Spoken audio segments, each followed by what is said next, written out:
Muchos pueblos han sabido destacarse a lo largo de la historia, pero la mayoría de ellos, por más fuertes y poderosos que fueran, más tarde o más temprano terminaron desapareciendo o mezclándose con otros pueblos. Seguramente recordarán que en la antigüedad hubo invasiones, conquistas y destrucción de ciudades. Sin embargo, hubo un pueblo muy pequeño que, a pesar de su escaso poder militar, logró permanecer y permanecer hasta la actualidad, atravesando el vasto océano de la historia.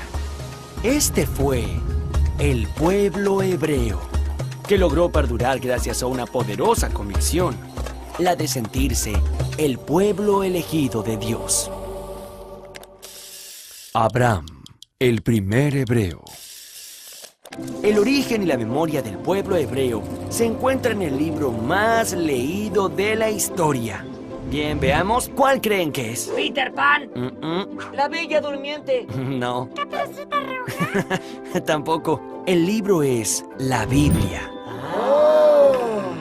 La Biblia nos cuenta que hacia el año 1900 a.C., Abraham, el hijo de un escultor de la ciudad de Ur, selló un pacto con Dios y este le prometió las tierras de Canaán. Entonces, Abraham emprendió la importante misión que le había sido encomendada. Reunió a todo su pueblo fuera de las murallas de la ciudad y lo guió en el largo viaje hacia las tierras que le habían sido prometidas. Había un pequeño problema. Las tierras de Canaán no eran nada fáciles de habitar. Un gran número de pueblos de la región también estaban muy interesados por ocupar esos territorios. Es que esas tierras eran ricas y fértiles, y además se encontraban justo en el medio de los dos grandes reinos de esa época, el de Egipto al norte de África y el de Babilonia en la Mesopotamia. Estos dos poderosísimos reinos se disputaban estos territorios, ya que por ahí pasaban una infinidad de rutas comerciales. Pero para los hebreos, esa tierra era mucho más que una zona fértil. Como decía la Biblia, era su tierra prometida. Pero el pacto que Abraham hizo con Dios implicaba una cosa más. Él y su pueblo debían renunciar a todas esas religiones que adoraban a muchos dioses e ídolos tallados en la piedra para comenzar a respetar a un único Dios y creador de todas las cosas. Los patriarcas. Yo, Abraham, fui líder de mi pueblo, digamos, el primer patriarca. Un patriarca era un jefe de la familia, pero también era la cabeza religiosa y la persona que imponía las leyes.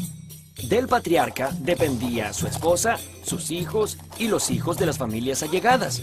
Al morir uno de ellos, lo sucedía el primogénito. Esto quiere decir el primer varón de cada familia. El primogénito de Abraham fue Isaac, y el de Isaac, Jacobo, que se hizo famoso porque tuvo 12 hijos, y cada uno de ellos fue patriarca en su tribu. Estas fueron las 12 tribus originarias del pueblo de Israel, el pueblo que sigue las enseñanzas y la palabra de Dios. El cautiverio en Egipto. Entre los hijos de Jacobo, que eran también bisnietos del gran Abraham, José tenía una gran virtud. Soñaba cosas que luego sucedían. Un día José contó uno de sus sueños a sus hermanos. En ese sueño, sus hermanos lo alababan inclinándose ante él. Esto generó tanta envidia en sus hermanos que lo arrojaron a un pozo y luego lo vendieron a una caravana de comerciantes que iban hacia Egipto. En Egipto, José fue esclavizado y luego encarcelado. Sin embargo, su fama para interpretar los sueños trascendió hasta el mismísimo faraón. El faraón le contó a José que el sueño le había mostrado primero 7 vacas muy gordas y luego le mostraba otras 7 vacas, pero muy flacas. José le advirtió al faraón que luego de 7 años de abundancia, vendrían 7 años de escasez. El faraón quedó convencido y decidió nombrarlo su virrey. Serás mi virrey. Cuando llegaron los años de hambre en toda la región, Egipto había guardado mucho alimento.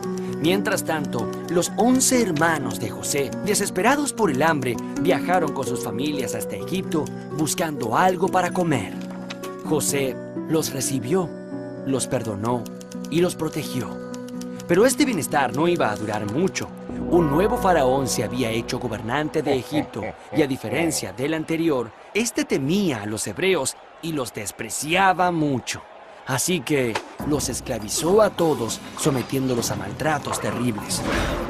La esclavitud en Egipto duró 210 años, pero un día iba a nacer un hombre que se convertiría en el gran libertador, un verdadero héroe. Y ese hombre se llamó Moisés.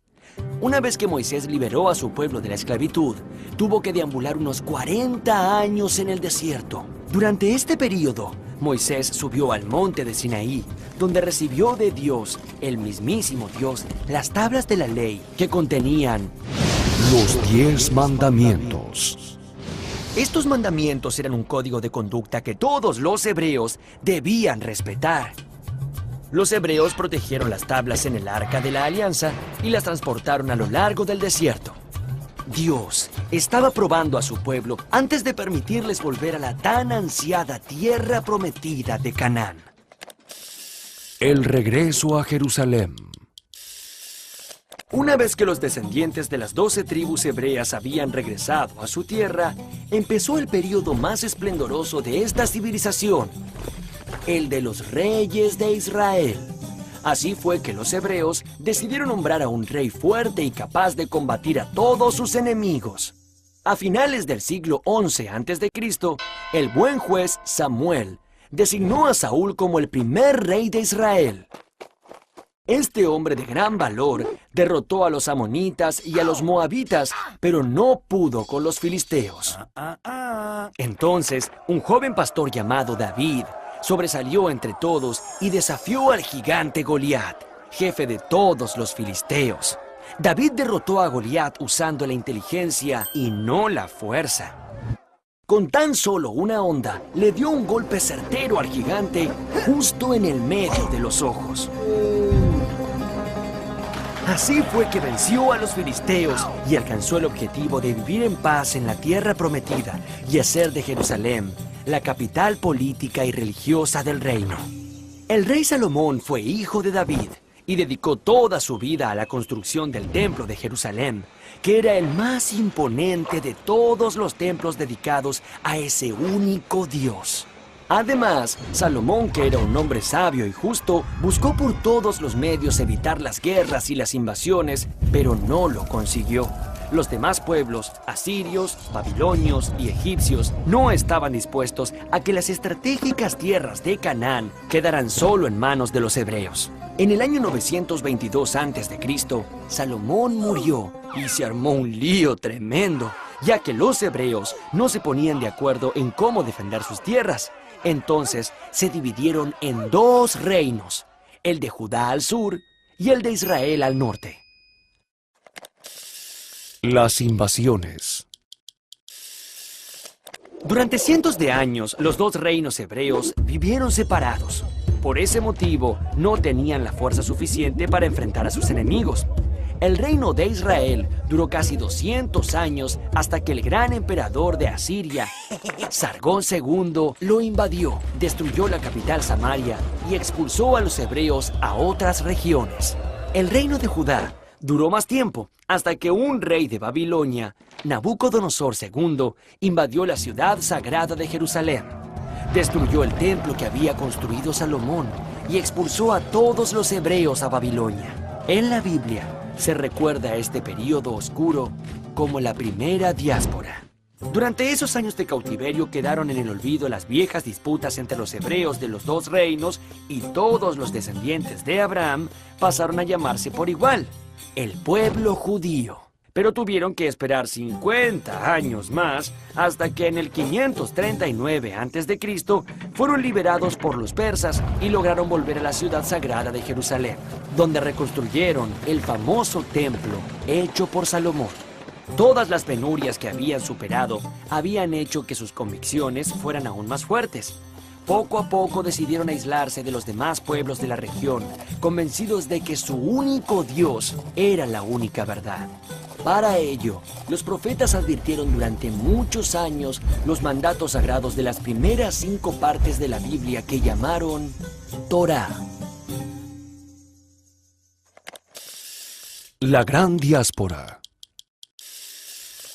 Por más de 200 años, los judíos se dedicaron a consolidar su religión, su cultura y su forma de vida de acuerdo a las enseñanzas de la Biblia. Pero nuevas invasiones golpearon a los judíos. Primero fueron los griegos bajo las órdenes de Alejandro Magno, y más tarde los romanos anexaron Canaán a su imperio. Aunque por lo general fueron un pueblo pacífico, un día, en el siglo I después de Cristo, los judíos decidieron rebelarse ante tanta opresión. Entonces organizaron una sublevación. Los judíos lucharon contra temibles legiones romanas con insistencia y valor, tanto tiempo como pudieron. Pero el ejército imperial era muy poderoso. Luego de 2 años de estar sitiada y sometida por el hambre, Jerusalén cayó. Tito, emperador de Roma en ese momento, mandó a destruir por segunda vez el templo de Salomón e incendió toda Jerusalén. Los pocos que sobrevivieron se dispersaron por el mundo en busca de otro lugar donde vivir. Una vez más, los judíos fueron un pueblo sin patria. Un gran grupo de ellos se dirigió a la península ibérica pasando por el norte de África, y ese fue el comienzo de una nueva vida. A estos judíos se los llamó sefaradíes, y vivieron muchos años allí. Sin embargo, en el siglo XV fueron nuevamente expulsados por los reinos católicos de España y Portugal, que veían en ellos una amenaza a sus creencias. Los sefaradíes tuvieron que dispersarse nuevamente. La tierra prometida. Durante los siglos siguientes, los judíos siguieron huyendo, buscando dónde vivir y soñando con regresar a las tierras de Canaán. En muchos momentos, rabinos o miembros del pueblo hebreo hicieron llamados para que todos regresaran a su tierra. Sin embargo, la larga diáspora que vivía el pueblo alrededor del mundo hacía imposible el reencuentro. Pero sus convicciones y sus rituales los siguieron manteniendo unidos.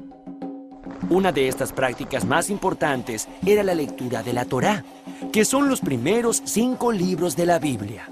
También siguieron celebrando el sábado como el día más importante de la semana, porque ese día el ser humano descansaba tal y como lo hizo Dios después de culminar la creación del mundo. La boda fue otro típico ritual de las costumbres judías. Allí se rompe una copa para recordar que una alegría nunca será completa hasta que el templo no sea reconstruido. Un rabino recita 7 bendiciones y en la última pide el pronto regreso del pueblo a la tierra prometida. Muchos pueblos que sufrieron persecuciones similares finalmente desaparecieron, pero esto no le pasó a los hebreos, quienes lograron sobrevivir gracias a su fuerza interior, a su capacidad de superación en situaciones extremas y a la lectura de la Torá, que describe los mandatos de ese Dios único e intangible que los había elegido.